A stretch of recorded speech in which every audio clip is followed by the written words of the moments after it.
looking to the next 12, 18 months or so, there's probably a handful of key challenges that are particularly relevant for the buy side. The biggest one that's been troubling everybody is the implementation of the amended Transparency Directive across Europe.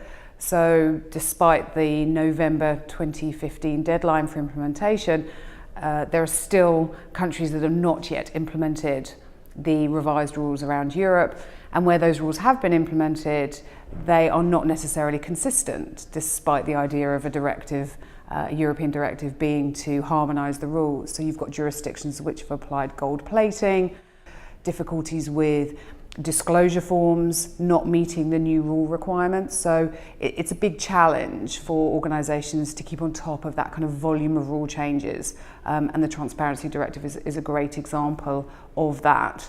I think another good example would be we're seeing a much more increased trend in the types of instruments which are being caught by the disclosure rules. So not only looking at equity securities, but much more of a focus on instruments which have a similar economic benefit. So contracts for differences.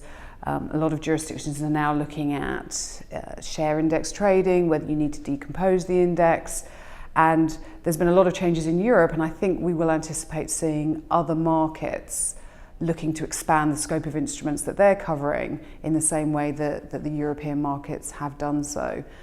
And I think probably the final thing would be that we're seeing a lot more publicity around enforcement decisions. So the amended Transparency Directive actually requires national regulators to publicise enforcement decisions that they've made, so much greater potential reputational risk with the kind of naming and shaming in relation to breaches.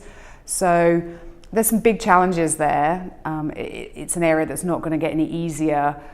How does RuleFinder help with that? Well, we operate a daily monitoring and alert service, so we're constantly looking at the changes to these rules, the nuances of how they're going to be implemented, to try and make sure that compliance departments are just totally on top of this pretty complex area.